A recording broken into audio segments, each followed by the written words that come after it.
नमस्कार दोस्तों, कैसे हैं आप सभी का मेरे YouTube चैनल पे स्वागत है।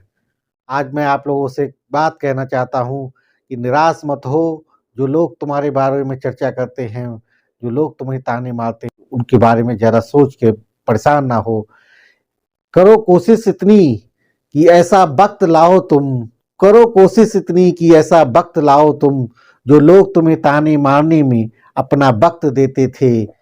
जो लोग तुम्हें ताने मारने में अपना वक्त देते थे, वो लोग तुमसे मिलने के लिए तुम्हारा वक्त लें। ऐसा समय भी आएगा दोस्तों। तो हौसलों से अपनी उड़ान को जारी रखिए। और आज हम आपके सामने फिर से एक नया विज्ञापन डिस्कस करेंगे डिटेल से कि कौन सा विज्ञापन है। Union bank of India. Union bank of India देश की नेशनल बैंक है। इसमें से 1500 वैकेंसियों का एक विज्ञापन जारी हुआ है। इसी के बारे में हम विस्तार से जानेंगे। आइए, union bank of officer recruitment 2024 का एक नया विज्ञापन जारी हुआ है। इसकी एप्लीकेशन स्टार्ट करने की डेट है जो कि 24 अक्टूबर। 24 अक्टूबर से इसके फॉर्म भरे जाने शुरू हो चुके हैं। लास्ट डेट की बात करें तो 13 नवंबर तक इसकी लास्ट डेट है। ठीक है। और आप लोगों से गुजारिश है कि आप लोग जो है लास्ट डेट का वेट ना करा करें, फॉर्म को समय से भरते रहें, क्योंकि लास्ट समय में कई बार क्या होता है, वेबसाइट पे रश ज़्यादा हो जाता है तो फिर फॉर्म भरने में बड़ी समय भी ज़्यादा लगता है, परेशानी भी होती है। तो इसलिए उन सारी परेशानियों को देखते हुए समय रहते आपको अपना फॉर्म फिल कर देना चाहिए। जो लोग बैंक की तैयारी करते हैं उनके लिए बहुत अच्छी वैकेंसी आ रखी है। 1500 वैकेंसियों का फॉर्म है। ठीक है। बात करते हैं इसकी फीस देखिए, जनरल ओबीसी ईडब्ल्यूएस के लिए जो फीस का निर्धारण है 850 रुपये, यानी 850 रुपये आपके लिए जनरल ओबीसी ईडब्ल्यूएस के लिए फीस है। SC ST की बात करें तो 175 रुपये SC ST के लिए फीस निर्धारित की गई है। एज की बात करें तो 20 से 30 साल के युवा, इनकी ऐसे युवा जिनकी उम्र जो है 20 साल से 30 साल के बीच में है, वो लोग इसके लिए आवेदन कर सकते हैं। इनकी एज की गणना जो है, इन उम्र जो है 1 अक्टूबर 2024 को देखी जाएगी। 1 अक्टूबर 2024 को जिन लोगों की उम्र 20 साल हो चुकी है वो लोग इसके लिए एलिजिबल है। मैक्सिमम एज की बात करें तो 30 साल तक जिनकी मैक्सिमम एज है वो लोग इसमें आवेदन कर सकते हैं। SC ST OBC के कैंडिडेट के लिए इसमें नियमानुसार छूट रहेगी। जैसे OBC की कैंडिडेट के लिए मैक्सिमम एज में आपको 3 साल, यानी 1 अक्टूबर 2024 को जिनकी 33 साल तक की उम्र है वो लोग भी इसके लिए आवेदन कर सकते हैं। ठीक है। SC ST के लिए बात करें तो उनके लिए 35 साल उम्र, यानी 1 अक्टूबर 2024 को जिनकी 35 साल तक उम्र है वो लोग इसके लिए आवेदन कर सकते हैं। बात करें हैंडीकैप्ड की तो हैंडीकैप्ड के लिए 10 साल की छूट मिलती है, यानी कि जिन युवाओं की उम्र जो है 40 साल है, यानी 1 अक्टूबर 2024 तक जिनकी 40 साल है और वो हैंडीकैप्ड है, तो वो लोग भी इसमें आवेदन कर सकते हैं। वो लोग भी इसके लिए एलिजिबल हैं। ठीक है। पोस्ट क्या है? पोस्ट की बात करें तो लोकल बैंक ऑफिसर LBO। ठीक है। लोकल बैंक ऑफिसर की पोस्ट निकली हुई है, LBO। ठीक है। क्वालिफिकेशन की बात करें तो क्वालिफिकेशन में इसमें मांगा गया फुल टाइम ग्रेजुएट होना चाहिए। मतलब कैंडिडेट जो है पार्ट टाइम में अगर किसी ने ग्रेजुएशन कर रखा है तो वो इसमें अप्लाई नहीं कर सकता है। इसके लिए फुल टाइम का ग्रेजुएशन होना चाहिए। किस स्ट्रीम में होना चाहिए, किस डिसिप्लिन में होना चाहिए, तो किसी भी डिसिप्लिन में हो, यानी आपने अगर BA कर रखा है, BSc कर रखा है, BCom कर रखा है, BBA कर रखा है, इस तरह के किसी भी बैचलर कोर्स किसी रिकॉग्नाइज्ड यूनिवर्सिटी के साथ आपने कर रखी है, ठीक है, तो वो आप इसमें आवेदन कर सकते हैं। ठीक है। बस कंडीशन ये है कि आपको फॉर्म भरते समय, यानी जिस दिन भी आप फॉर्म भर रहे हैं 13 तारीख से पहले, यानी 13 नवंबर से पहले, उस डेट से पहले पहले आपके पास मार्कशीट होनी चाहिए। क्योंकि अगर आपके पास मार्कशीट नहीं होगी तो जब आप फॉर्म फिल करेंगे तो फॉर्म भरने में आपको अपने मार्क्स उसमें नहीं फिल कर पाएंगे। तो इसलिए आपके पास लास्ट डेट से पहले पहले आपके पास अपनी ग्रेजुएशन की मार्कशीट है और उम्र आपकी 20 से 30 साल है। रिजर्व कैटेगरी को नियमानुसार छूट मिलेगी। उस छूट के दायरे में अगर आप फंस जाते हैं तो आपकी इसके लिए एलिजिबल हैं। ठीक है। अब बात करते हैं इसका जो है कितना पीरियड होगा, प्रोविजन पीरियड। अगर आपका सिलेक्शन होता है तो इसमें एक प्रोविजन पीरियड रखा गया है। प्रोविजन पीरियड की बात करें तो 2 साल का प्रोविजन पीरियड है। ठीक है। सैलरी की बात करें तो सैलरी इसमें करीब करीब आपकी स्टार्टिंग में करीब 60,000 रुपये पर मंथ, यानी 60,000 रुपये पर मंथ के आसपास अप्रोक्सीमेट इसमें सैलरी शुरू होने वाली है। ठीक है। इसके अलावा इसमें अलाउंसेस अलग रहेंगे। ठीक है। 2 साल के लिए सबसे पहले इसका प्रोविजन पीरियड होगा अगर आपका सिलेक्शन होता है। ठीक है। सिलेक्शन होने के बाद आपका इसमें जो है बॉन्ड साइन कराया जाएगा। बॉन्ड क्या होगा, 3 साल के लिए बॉन्ड होगा कि आप 3 साल से पहले सेवा को छोड़ नहीं सकते हैं। 3 साल से पहले अगर आप उस सेवा को छोड़ते हैं तो 2 लाख प्लस टैक्सेस का आपको पेनाल्टी के रूप में आपको बैंक को जमा करना पड़ेगा। ठीक है। किसको जमा करना पड़े, इंडियन बैंक ऑफ इंडिया को, अगर 3 साल से पहले अपनी सेवा छोड़ते हैं। ठीक है। सिलेक्शन प्रोसीजर क्या है, सिलेक्शन प्रोसीजर की बात करें तो सीबीटी यानी कंप्यूटर बेस्ड टेस्ट होगा। इसके बाद फॉलोड बाय जीडी या पीआई, मतलब कंप्यूटर बेस्ड टेस्ट होने के बाद बैंक डिसाइड करेगी कि उसको क्वालिफाइड करने वाले कितने लोग हैं। अगर उसे लगेगा बहुत ज्यादा लोग हैं तो वो हो सकता है ग्रुप डिस्कशन करा ले, या फिर सीधे डायरेक्ट आपको इंटरव्यू के लिए भी कॉल किया जा सकता है। ये डिपेंड करेगा कि सीबीटी एग्जाम में कितने ज्यादा संख्या लोगों की क्वालिफाइड करी जाती है। ठीक है। अगर कम लोग क्वालिफाइड करते हैं तो पीआई केवल पर्सनल इंटरव्यू होगा, जीडी नहीं होगा। ठीक है। रिटन टेस्ट तो होना ही होना है, कंप्यूटर बेस्ड टेस्ट होगा, जो रिटन टेस्ट होगा। ठीक है। इसका अगर हम देखा जाए स्ट्रक्चर, एग्जामिनेशन स्ट्रक्चर कैसा होगा, तो एग्जामिनेशन का जो पैटर्न है, एग्जाम का जो पैटर्न होगा उसमें देखिए 5 पार्ट्स में डिवाइड होगा। पूरा एग्जाम का पैटर्न जो है 3-5 सेक्शंस में डिवाइड होगा। पहला सेक्शन की बात करें तो रीजनिंग एवं कंप्यूटर एप्टीट्यूड टेस्ट होगा। ठीक है। पहला क्या होगा, पहला पार्ट होगा reasoning and computer aptitude test. कितने क्वेश्चन आएंगे इसमें, 45 क्वेश्चंस आएंगे। अब बात करें मार्क्स की तो 60 नंबर के क्वेश्चंस होंगे। टाइम कितना मिलेगा इन 45 क्वेश्चन को सॉल्व करने के लिए, 1 घंटे का आपको समय मिलेगा, यानी 60 मिनट। रीजनिंग एंड कंप्यूटर के लिए आपको 45 क्वेश्चन आएंगे, 60 आपको मिनट मिलेंगे और 60 नंबर के होंगे, 60 नंबर के होंगे। दूसरी बात करें क्या आएगा, general awareness, economic awareness, banking awareness, इनसे रिलेटेड आपके पास क्वेश्चन पूछे जाएंगे। किससे, जनरल अवेयरनेस, इकोनॉमिक अवेयरनेस और बैंकिंग अवेयरनेस के बारे में।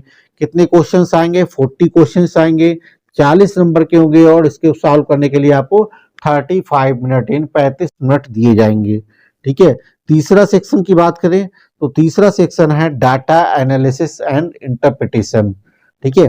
क्योंकि बैंक की जॉब है तो बैंक में डाटा एनालिसिस और इंटरप्रिटेशन की बहुत आवश्यकता पड़ती है, इसलिए इस सेक्शन को भी इसमें जोड़ा गया है। ठीक है। इसकी बात करें तो क्वेश्चन है इसमें 35 क्वेश्चंस आएंगे। ठीक है। मार्क्स की बात करें तो 60 नंबर का मार्क्स होंगे और टाइम की बात करें तो 45 मिनट का ये आपका सेक्शन होगा। ठीक है। चौथा सेक्शन आएगा इसमें इंग्लिश लैंग्वेज का। ठीक है। मैं क्योंकि बैंकिंग की जॉब है, बैंक में इंग्लिश का होना, जानकार होना बहुत कंपलसरी जरूरी है, क्योंकि जितना भी कंप्यूटर पे वर्क होता है, जितने भी लेटर्स आते हैं, जितना सॉफ्टवेयर होता है जिसके अंदर काम करना होता है, वो सब कुछ इंग्लिश में है। अगर आपको इंग्लिश नहीं आती तो फिर आपको कर पाने में बड़ी मुश्किल होगी। ठीक है। बैंकिंग का जितना भी कॉर्पोरेट कम्युनिकेशन है वो इंग्लिश लैंग्वेज में ही होता है, तो एक इंग्लिश लैंग्वेज का भी आपका पेपर होगा। ठीक है। वो कितने नंबर क्वेश्चन आएंगे उसमें, 35 क्वेश्चन आएंगे। 35 क्वेश्चंस, 40 क्या नाम है मार्क्स के मिलेंगे। ठीक है। और टाइम होगा 40 मिनट का, 35 क्वेश्चन आएंगे, 40 नंबर मिलेंगे और 40 मिनट का इसको टाइम होगा। टोटल क्वेश्चंस आएंगे आपके 155, 155 क्वेश्चन इन चारों सेक्शन में आएंगे और इसके नंबर होंगे 200 नंबर का, ये पूरा चारों क्वेश्चन का सेक्शन होगा। ठीक है। टाइम की बात करें तो 180 मिनट यानी 3 घंटे का समय आपको दिया जाएगा। ठीक है। तो ये तो हुआ आपका एग्जामिनेशन स्ट्रक्चर के जो एग्जाम का पेपर हुआ। इसके साथ साथ में एक और जो इम्पोर्टेंट होगा वो होगा इंग्लिश लैंग्वेज। इंग्लिश लैंग्वेज का आप देख रहे हैं यहाँ पे तो हो ही गया है, लेकिन एक इंग्लिश लैंग्वेज में इसमें 2 क्वेश्चन आएंगे। इसमें 2 क्वेश्चन आएंगे, कैसे होंगे ये क्वालिफाइंग नेचर टाइप का होगा। इसमें क्या होगा, लेटर राइटिंग होगा और एसे होगा। लेटर राइटिंग और एसे 2 क्वेश्चन होंगे। एक लेटर राइटिंग के लिए आ सकता है कोई सा, एक आपको क्या आएगा, एसे लिखने का आएगा। कितने मिनट का होगा, 25 मार्क्स का होगा और उसके लिए आपको 30 मिनट का समय दिया जाएगा। 25 मार्क्स का आपको एसे या लेटर राइटिंग का सेक्शन दिया जाएगा, इंग्लिश लैंग्वेज का ही होगा वो, और 30 मिनट्स का होगा, 25 मार्क्स का होगा। ठीक है। ये एक क्वालिफाइंग टाइप का होगा। बाकी इन चारों सेक्शन में आपको हिसाब से मेरिट बनेगी। ठीक है। अगर आप इन चारों सेक्शन में क्वालिफाइड हो जाते हो, मेरिट फंस जाते हो, अगर ये सेक्शन आप क्वालिफाइड नहीं करते हो तो आप एलिजिबल नहीं होगे। तो इसलिए आपको इस इंग्लिश लैंग्वेज में भी एलिजिबल होना, पास मिनिमम क्वालिफाइंग मार्क्स होना बहुत ज़रूरी है। अब बात करते हैं किन-किन स्टेट में वैकेंसी है, क्योंकि ये वैकेंसी जो है स्टेट वाइज़ वैकेंसी निकली है, तो कोई भी अभ्यर्थी जो आवेदन किसी एक ही स्टेट के लिए कर सकता है।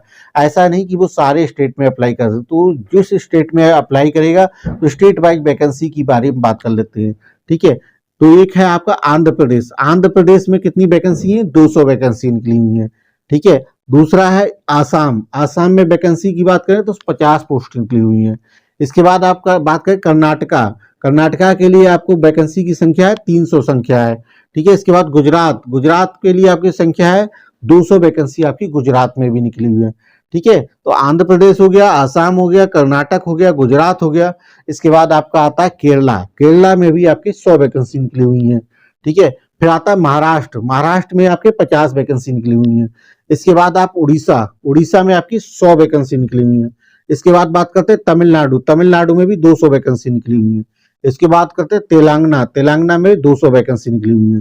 फिर बात करते हैं वेस्ट बंगाल। वेस्ट बंगाल में आपकी 100 वैकेंसी निकली हुई है। इस तरह की टोटल जो है 1500 वैकेंसी है। अब इसमें बात करते हैं, हमने क्वालिफिकेशन की बात करते कर ही ली। अब इसके बाद मेन आती है एलिजिबिलिटी क्या है।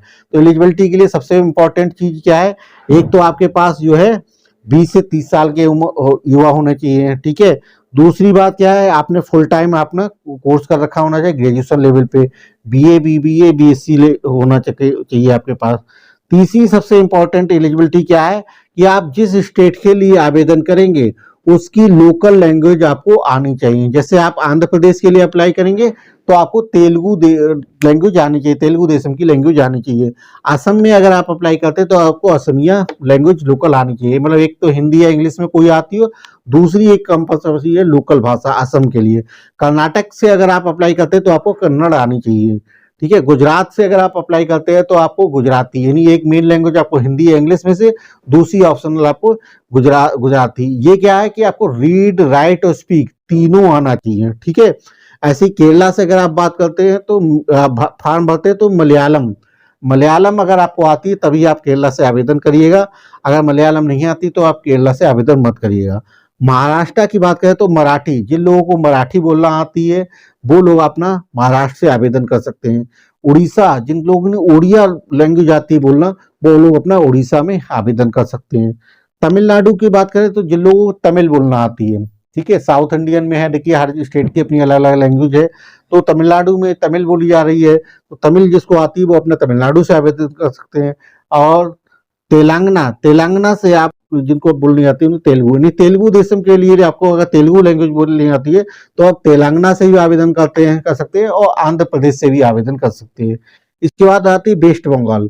जिनको बंगाली लैंग्वेज आती है, आपको हिंदी इंग्लिश के साथ अगर बंगाली भी आती है तो वो लोग अपना वेस्ट बंगाल से आवेदन कर सकते हैं। तो ये सारा इस विज्ञापन के बारे में रहा कि आपको पूरा सब कुछ जानकारी मिली। फॉर्म कब से भरा जाएगा, किस किस स्टेट में वैकेंसी है, कितनी है, एलिजिबिलिटी क्राइटेरिया, एग्जाम का पैटर्न क्या होगा, कितने नंबर के क्वेश्चन आएंगे, कितने क्वेश्चंस आएंगे, कितना टाइम पीरियड मिलेगा, हर चीज़ के बारे में इसमें विस्तार से कवर किया गया है। सैलरी क्या होगी, लगभग 60,000 रुपीज़ पर मंथ के आसपास सैलरी होगी इसमें पोस्टिंग में आपकी। पोस्ट क्या होगी, लोकल बैंक ऑफिसर, ठीक है? तो मुझे लगता है इस विज्ञापन के बारे में सारे सब कुछ कवर हो चुका है।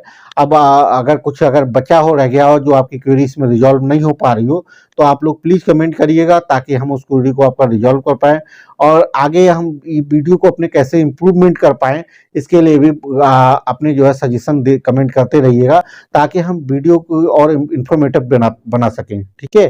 तो लास्ट में आप लोगों से आग्रह है कि मेरे वीडियो को ज़्यादा से ज़्यादा लाइक, सब्सक्राइब और शेयर करिएगा ताकि जो है जो लोग इस समय बैंकिंग की तैयारी कर रहे हैं, बहुत सारे युवा हैं, उनके लिए समय समय पे जैसी अपडेट आता रहे, मैं उसी के बारे में एक LIC रिक्रूटमेंट भी आने वाला है, उसके बारे में भी जल्द ही आपके वीडियो बना के आपको उसके बारे में विस्तार से बात करेंगे। Thank you, bye bye.